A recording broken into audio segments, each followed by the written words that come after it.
Have you ever caught yourself wondering, why does everything feel so hard? Why am I struggling for the success that I have? Like everything feels like an uphill battle no matter how much you push, how much you strive. We always, you might keep saying to yourself, if I can just get up this hill, things are going to level out. Things are going to get a little easier once I get here, or once I reach this goal, or once I reach that milestone, or as soon as I check this off the list, things are going to be easy.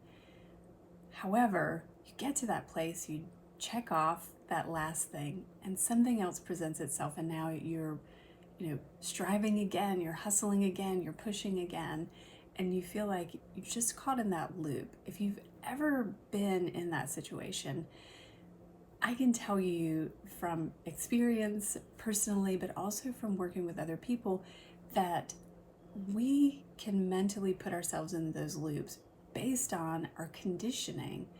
Many of us are conditioned to believe that struggle and that hard work equals success. That if we're not grinding, that we're not worthy. One of the reasons I started my business was because I wanted more freedom in my life.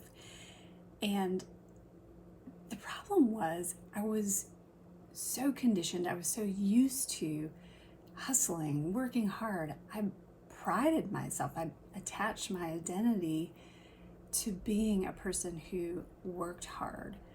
And when we do that, it's hard to let that go. So for a long time, I felt like if I wasn't in my chair working hard already at 9 o'clock, I was behind. I felt like I was missing out.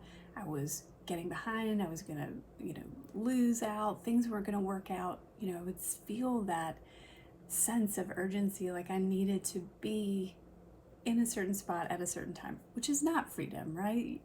And I would make choices and decisions that would box me in and keep me from, having that flexibility and freedom that I really wanted. And the reason is because so many of us get into those cycles and those conditioning to believe that that's what makes us worthy, that the hard work is, part of what makes us worthy. We also get into that hustle, glamorizing the hustle culture. There's a lot of that on the internet, right? That's really pushing hard for, waking up at 5, doing your morning routine, going hard, pushing hard. And it's just over time really exhausting. It can be exciting, it can be exhilarating at first, but over time, especially if we're doing this out of conditioning rather than out of intention, it can be a grind. It can wear us down. It can burn us out. And so the question is, how do we break free from those cycles? How do we, move into this new space where we can live with more ease and grace and peace and freedom and joy? And that's what we're going to talk about today.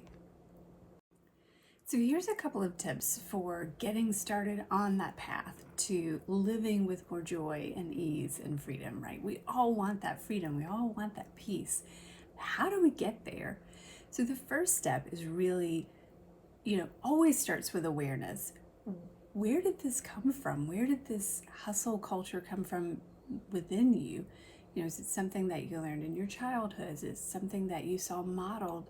Maybe somebody in your life was a really hard worker and took a lot of pride in that.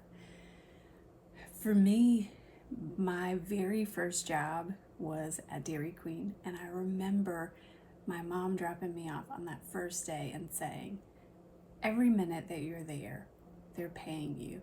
So even if you don't have customers, look for something to clean, look for something to refill, keep yourself busy, stay busy, work hard.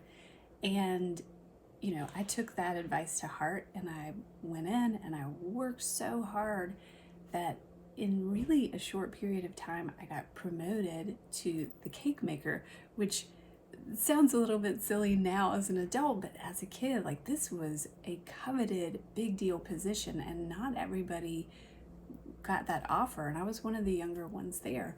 But because of my work ethic, I got that promotion. So I got paid a little bit more, and I had this really cool job that just, I loved. And so that was it, right? That solidified for me that hard work will always pay off. And I still believe that. But it got so deep in me that, I attached my entire identity to being a hard worker, a go-getter, a hustler, somebody that, if I worked for you, you didn't have to look over my shoulder to see what I'm doing. I'm going to run this place like I own this business, and I love this business, and I want to grow it just like you do. And so that has served me really well, which is why it was so hard to let that go, right?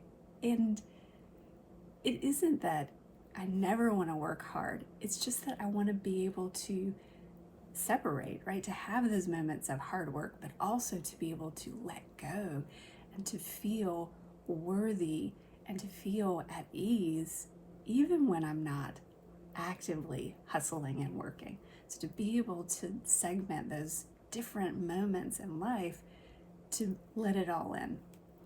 So I had to work on that. And that started with that awareness, like, where did this come from? And what is this belief underneath it? Which is, if I'm not working hard, if I'm not working harder than everybody else, then I don't feel worthy. I don't feel like I'm giving everything I could. And so being able to be aware of your belief and then to shift that into something a little bit easier, right? Sometimes we want to go into those mantras of like, everything is easy, right? So the very, very stark opposite of, that original belief. It's really hard to get behind it because secretly we don't believe it, right? So sometimes it's easier to start with a question like, what if things could be easy? What if my day felt easy? What if this moment, this task felt easy? What if I did this with joy? What would that look like? So when we start with a what if question, it opens up that space in our brain to consider something that we haven't really thought about in the past. And now we can start to move in that direction. Once you start moving in that direction, you can get that momentum. The second thing is, you may have to address this within your nervous system. So if we have ingrained this so deeply in our brains and our bodies, and our nervous system is wired and conditioned for this, then it isn't just as simple as, changing a mantra, changing into this different affirmation. We may have to do some of that work with our nervous system so that we can have that ease, we can settle down when we're feeling that sense of, oh, I should be working, I should be doing more, I should be hustling harder. When we when we feel that way, we can address that, one with, our what if question, but then two, with that nervous system regulation. And then the final piece is, when you want to rebuild that, when you want to reconstruct your life in a way that's set up more for joy and more for ease, then as you add things into your life, you have to ask, how is this going to fit into this new way of life? How is this going to fit into, my new intention? So we build from this new intention. So instead of always saying yes to everything, maybe now, the new way might be always say to someone, hey, give me 24 hours to think about this and I'll get back to you, right? Like, giving yourself that space to make that decision with intention. If you're a yes person, right? If you're used to always saying, yeah, I got that, I'll take care of that, let me do this for you, and you want to sort of back away from that a little bit, give yourself that space to say, give me a day to think about it. Give me 24 hours to think about it and I'll get back to you. Now you can go back and ask yourself, okay, what if this was joyful? What if I'm living my joyful, free life? Does this fit into it? Is this something I want to do? Is this going to bring me joy? And so then you can rebuild from this new narrative, from this new space. And you've got your, your awareness, you've shifted your you've done the work with your nervous system to settle into this new way of being, and you're creating your life with intention. So those are really the steps to start to move into more of that joy and ease and freedom. If you've been thinking about it for a while and trying to make it happen, but just not knowing how, sometimes what that looks like is you say, okay, this is it. I'm going to give myself a break. I'm going to say no to more things. And then someone will ask you, hey, can you take this on? And you'll say yes, because that's your old habit. And then you'll resent them and resent yourself for saying that. So in order to make those shifts, we really have to have that awareness, that nervous system regulation, and set those new intentions and really build our life with intention and with that vision in mind for what would this look like? What would it feel like if I woke up not dreading the day? What would it feel like to wake up with gratitude? What would it look like if I said yes only to the things that I felt joyful doing? I hope those are helpful. That's a way to get started.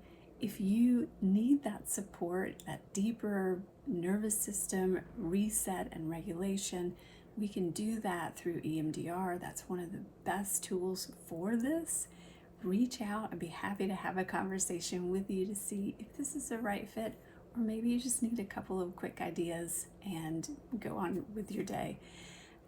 Either way, I'm here for you. You deserve joy and peace, and I look forward to supporting you.